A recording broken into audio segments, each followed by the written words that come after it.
The following program is called Braingames Number 4. It has been known to drive people Bananas. Parents should watch only at the discretion of their children. I said no, Mom. No, Mom. So hold on to your thinking caps. And let us begin.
Braingames.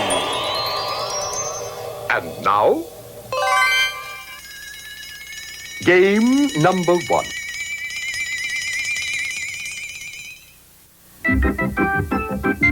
It's time to play Whosamawhatchamacallits, the game in which we give you clues and you tell us who or what.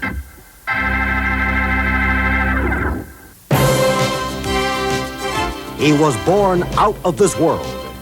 When his home broke up, he found a place on the Daily Planet. When trouble brews, he soars to the occasion. He's always got the right change in a phone booth. Not a bird, not a plane. He's Superman. This one's a game for blockheads. The puzzle with a constant twist. When the colors match, you finally made it. If you find it too easy, you can always get your revenge. This cube won't cool you down. It's Rubik's Cube.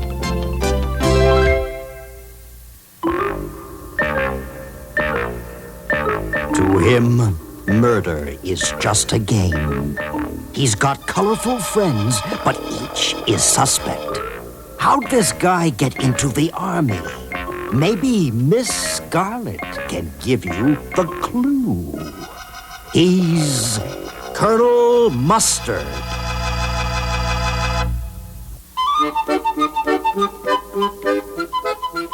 He's an Italian hero, but not a sandwich.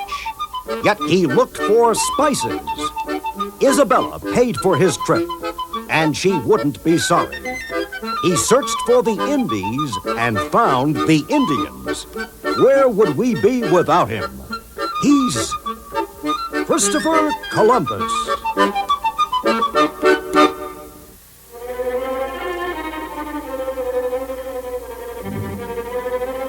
She's the best of the worst in the West.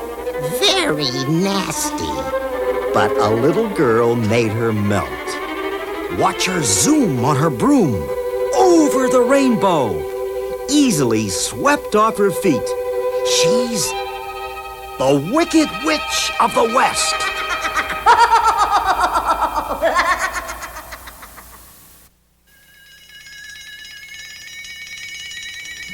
Game number 2.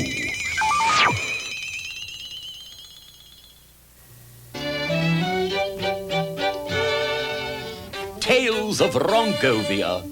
This is the secret book of Wrongovia, a place where everybody is out of sorts. And no wonder, because everything is out of time and place. To decipher the book's code, we will tell you tales, and you will tell us their mistakes. Let's begin. It is the year 41 BC, and Cleopatra, Egypt's beautiful queen, awaits the return of her heartthrob, Mark Antony. She wishes to prepare a lovely concert of romantic music for him. Now, which of these instruments could Cleo not have played for her love? The flighty flute? The haunting harp? The tremulous trumpet? The passionate piano? Well, Cleopatra could blow a blast on a trumpet, yes, and she could also have tooted her flute or played a harp. But alas, this queen who could have everything couldn't pound a piano, because the first instrument to resemble the piano wasn't around until the 1700s. Sorry, Cleo. Now let us flip to an even earlier time. Here is Carlton the caveman doing what comes naturally. Carlton likes his comforts and has everything the year 25,000 BC could offer. But which of these things could Carlton not enjoy? Pretty paintings on his wall? A nice hot fire for cooking? Stone weapons for hunting his prey? Or a cart with wheels to keep things a-rolling? Well, Carlton could have had stone weapons, and he could have had wall paintings, or cooked with fire. But what Carlton the caveman could not have had was wheels. The wheels wouldn't be rolled out for another 20,000 years, and by that time, Carlton had lost his turn. And speaking of turns, let us turn the page to the time of the most celebrated actress, Sarah Bernhardt. I die, Rodolfo. I die. The divine Sarah lived for 79 years until 1923. She was surely the rage of the stage. But there was one thing Sarah could not do in spite of her great talents. Which of the following could she not have done? Appeared in a silent film? Made a film with sound? Oh, Romeo, Romeo. Made a hit recording? Wherefore art thou? Or been heard on the radio? Goodbye, cruel world. Well, Sarah could have made a recording. I die. Or been heard on the radio. I really die. She could have had a starring role in a silent film.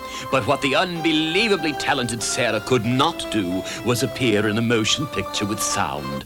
Talking pictures didn't come on the scene until 1927. And by then, Sarah wasn't talking to anybody. Her final curtain fell in 1923. Ah, farewell, Sarah. Now let us turn the page to 1816. We are visiting Napoleon, who has been exiled to St. Helena. The great Napoleon, who had the world in his grip, is losing it, and in his misery has become plagued with a variety of aches and pains. Now, which one of the following medical treatments could Napoleon's doctors not have treated him with? Surgery to remove his appendix? A thermometer to take his royal temperature? An aspirin tablet for his cold? A vaccination to protect him from smallpox? Which one of these could his doctors not have used? Well, Napoleon's noble appendix could have been removed. And yes, the former emperor's royal temperature could be taken. Body thermometers had been used for some 200 years. As for a vaccination against smallpox, that was being used in Napoleon's time. But could Napoleon take an aspirin? Alas, absolutely not. The first aspirin tablet wasn't produced until almost 100 years after the emperor's death. Sorry, Napoleon. A cold is a cold is a cold. Achoo! And now it's time to close the book of Wrongovia. The sun is coming up, so it's time to say good night. I bid you farewell with a fond hello.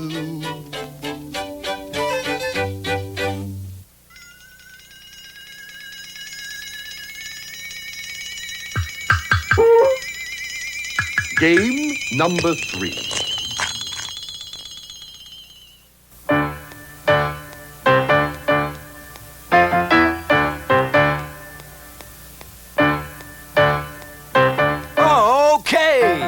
It's time to to play Memory Workout. Introducing some great Broadway dancers who are stretching, straining, and yearning to strut their stuff. Now, get ready. This is a memory game, and you must watch carefully, because the picture that you see is going to disappear. Watch carefully, because I'm going to ask you to tell me what you see. Got it? Good, because it's gone! Here comes our number one bouncy question. How many of our dancers are wearing leg warmers? How many have got their hard-working drumsticks in a woolly wrap? If you said 2, you hit it true. You've got multicolored, and you've got bright red. And the stretching and straining goes on with question number 2. Bottoms up and pay attention. I ask you, how many of our dancer friends are wearing striped shirts? How many striped shirts are our jumping beans wearing? Hey, if you said 1, we'll have some fun. 1 it is. It's striped shirted Jeremy. And Memory Workout goes on with question number 3. This is a brainy one, so keep your screws on tight. All right, question number 3. How many dancers are wearing headbands? How many dancers have their heads under wraps? 2 it is. 2's what you said. There's Susie and Sam, and they're both wearing red. And now for question number 4. This one's a toughie, and I tell you no lies. How many dancers are wearing dancing shoes? How many have slippers on those exercising toes? Ha-ha, the game is fun. If you said none, 'cause none it is. You've got 4 dancers and 40 naked toes. Not a shoe in sight, if you said it right. And now for a killer question. Take it away, Matsy. And here it is, a tricky one. How many rings is our piano man sporting? How many of his rings hit the ebonies and ivories? If you said 3, then right you'd be. He's got 3 gigantic jewels. 2 on his left hand and 1 big sparkler on his right. And that's it for Memory Workout. Is anybody tired? Oh,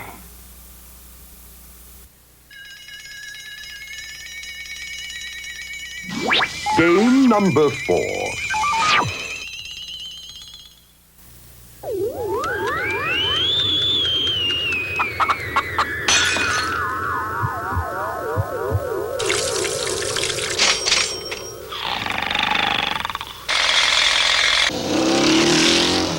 Earplay. We will play you a sound. You tell us what it is. Stand by to play.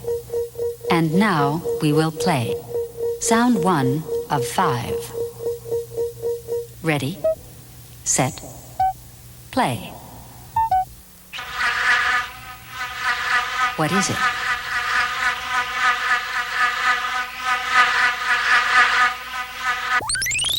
Rewind. Replay.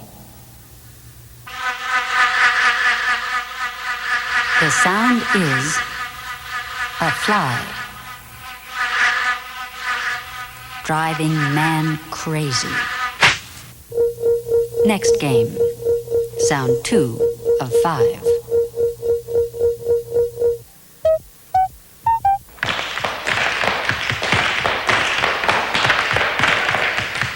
What is it?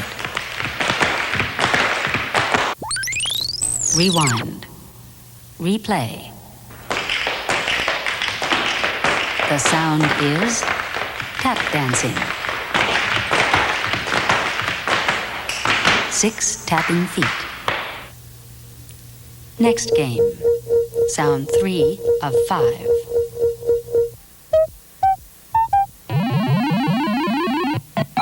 What is it?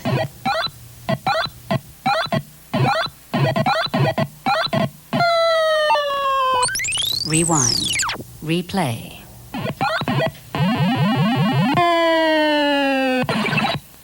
The sound is Hubert. Falling. Next game. Sound 4 of 5.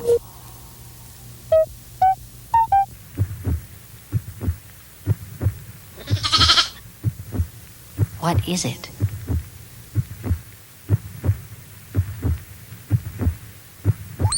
Rewind. Replay. The sound is heartbeat of a lamb. Sound 5 of 5.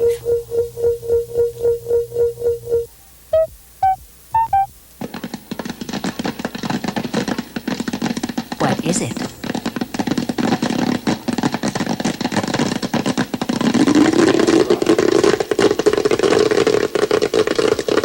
Rewind. Replay. The sound is popcorn popping. And popping.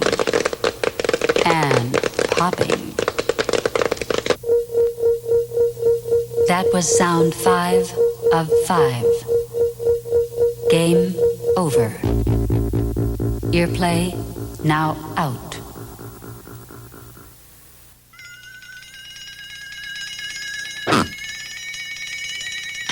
Game number 5.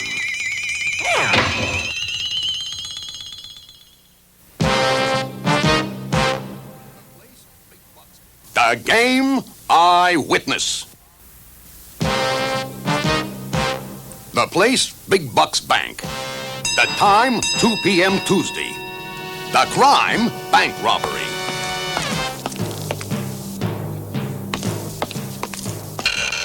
You're about to see a bank robbery recorded by the eye of a hidden camera. Watch carefully, for you will be asked to identify the criminal. The crook enters ready to make a big withdrawal. He goes up to Teller Willie Wally's window and fills out a note with this message. Hand over $1 million. Willie turns over the million. No one notices anything except for a mutt who smells a rat. Who says mutts have no brains? The crook turns to leave. He calmly exits the bank and escapes in a red getaway car. Then Willie whacks the alarm button. This is all we've got to go on. Let's go over the evidence. Here's the bandit leaving. Let's get closer and closer. Here's the crook we're after. This is the face we have to finger. What an ugly kisser. Every detective in town is in on the case. Brendan Buckaroo, the owner of the bank, has offered a huge reward. At the local precincts, promotions are coming up, so the cops hop. 6 hours later, 4 suspects, all with robbery records, are rounded up. One of these guys is the crook. Here's the picture of the crook as he appeared at the time of the robbery.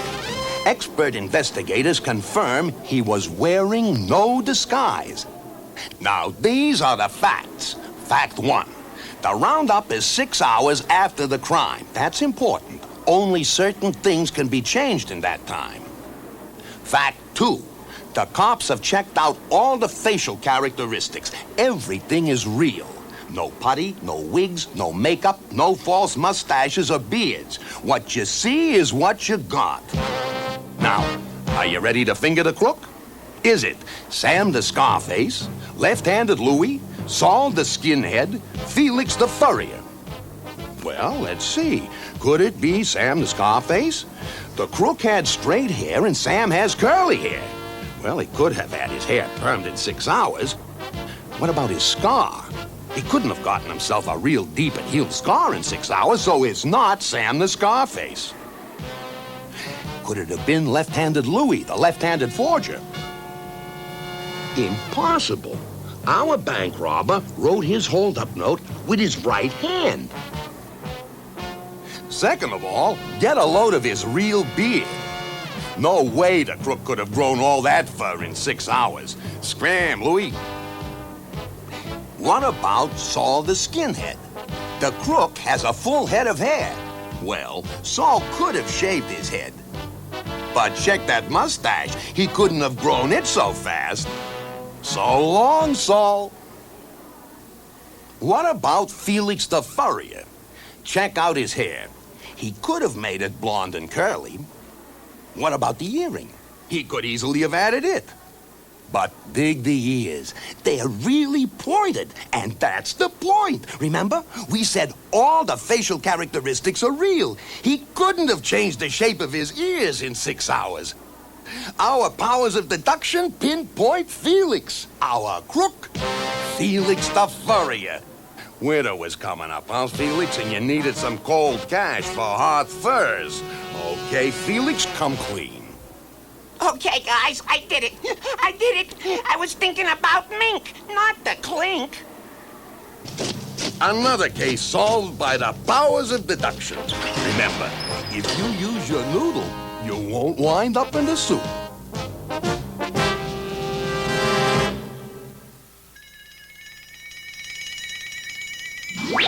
Game number 6. The final game.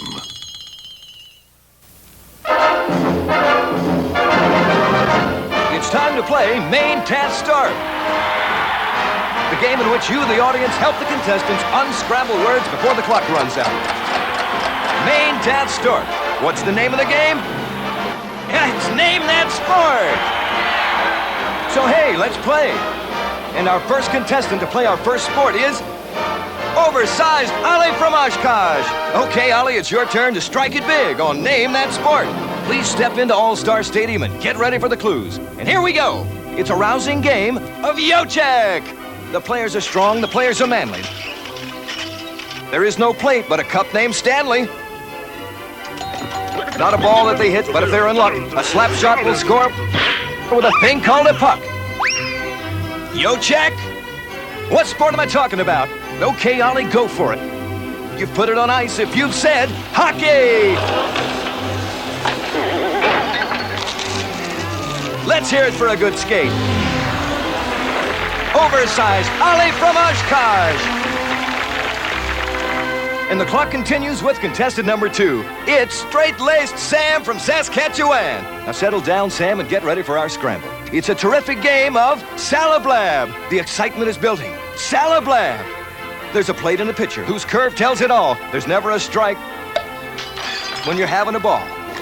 If a player goes bats, he'll be a big hit. But if he doesn't, on a bench he will sit. Salablab. So what's the name of the game? You're safe, Sammy, if you said baseball.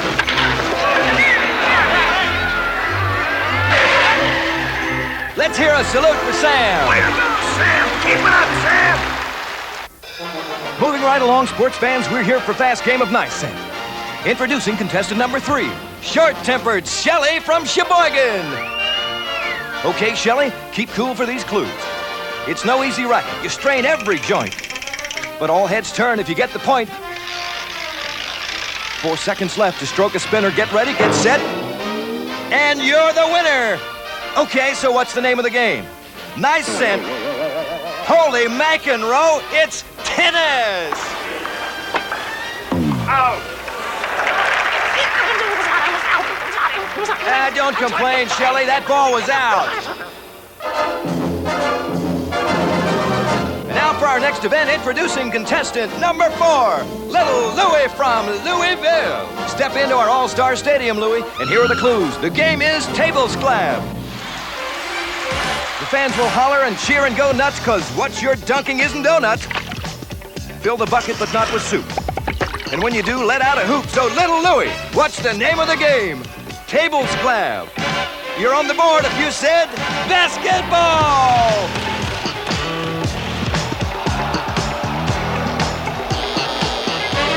So let's hear it for Louie.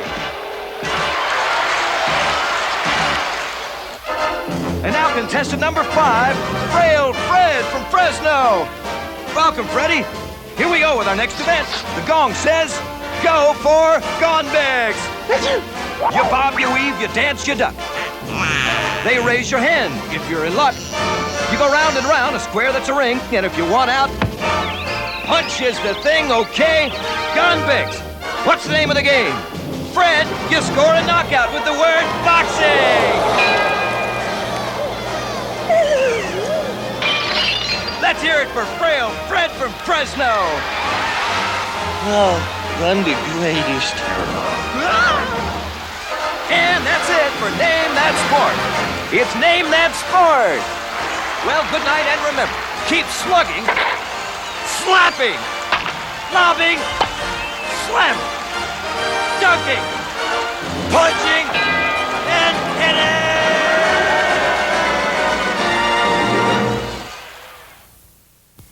Brain Games is now over.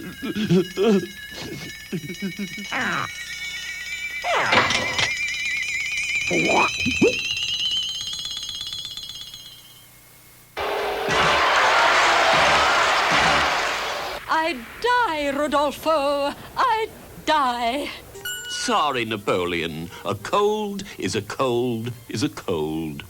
Achoo! You've got 4 dancers and 40 naked toes. Not a shoe in sight, if you said it right. Cleopatra could blow a blast on a trumpet. Yes. The crook turns to leave. He calmly exits the bank and escapes in a red getaway car. Easily swept off her feet, she's the Wicked Witch of the West. The wheels wouldn't be rolled out for another 20,000 years. And by that time, Carlton had lost his turn. So hey, let's play. And our first contestant to play our first sport is oversized Ali from Oshkosh. 2 on his left hand and 1 big sparkler on his right. And that's it for memory workout. Is anybody tired? Oh, boy.